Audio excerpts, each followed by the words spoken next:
Sa Edmonton, ginanap kamakailan ang kauna-unahang pageant kung saan ang bida mga kabataang Filipino-Canadians. Silipin sa report ni Paula Saraza.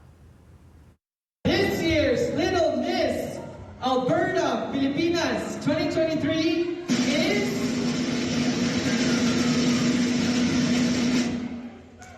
Elle! Etong project natin ito, yung pinakahinahanap talaga natin is yung mga young ambassadors ng Filipino community.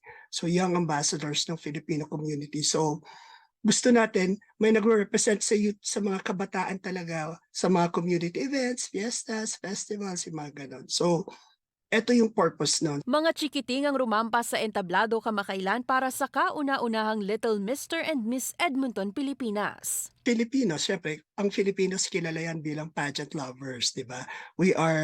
Tayo isa sa top 3 pageant powerhouses in the world. Ayon kay Maharlika Mirasol ng Harlick Productions at president ng nasabing pageant, bahagi na nga raw ng kulturang Pilipino ang pageant industry at nais niyang tangkilikin ito ng mga kababayan sa Edmonton. Dito sa Edmonton, medyo walang ganong eksena, walang ganong activity. So naisipan natin na umpisahan siya this year and hopefully tuloy-tuloy yung maging takbo ng ating contest. Nahahati sa 3 kategorya ang pageant: Junior, Little at Mini Mr. and Miss Edmonton, Pilipinas. Sa naganap na Grand Finals nitong Setyembre sa St. Basil's Cultural Center, sina Lovelyn Campos, Angela Ansaya at Arya Reed ang nag-uwi ng corona. Lovelyn, ikaw, how old are you at saka ano ang title ng sash and crown mo? I am 10 years old and I won the Junior Miss Edmonton Philippines. I won the title Little Miss Edmonton Filipinas.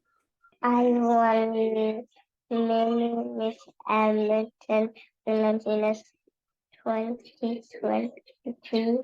Pero ayon kay Mirasol, isa sa pinaka-highlight ng event ay ang iniwang karanasan nito sa mga lumahok. Ang focus talaga natin, nung in-introduce natin siya sa community, is hindi siya beauty pageant.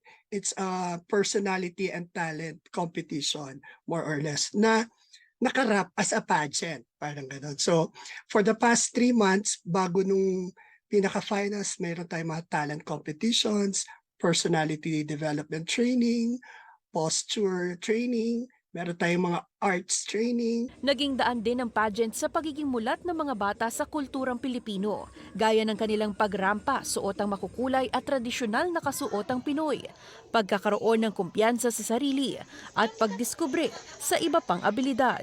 From the first moment na nakilala namin sila during the initial screening, pictorials, and all that, pagdating sa finals, ibang-iba na yung personality. Nandun na yung confidence, nandun na yung marunong na silang makitungo sa kapwa nila bata, kasi yun yung problema natin dito sa Canada, di ba? Kulang tayo sa exposure, sa pakikipaglaro sa actual people, kasi lahat yan puro gadget, puro ano. So ibang-iba na yung personality ng mga bata pagdating sa finals. Marunong na silang humarap sa stage, marunong na silang humawak ng microphone, magsalita in public. Bahagi ng nakalap na pondo mula sa event ay para sa patuloy na pagpapagawa sa Edmonton Philippine International Center. Inaabangan na rin ang gaganaping pageant para naman sa mga Pinoy teens sa darating na spring. Para sa mga nais sumali sa mga pageants ng Little Mr. and Miss Edmonton, bisitahin lamang ang mga social pages ng Harlick Productions. Paula Saraza, Omni News, Toronto.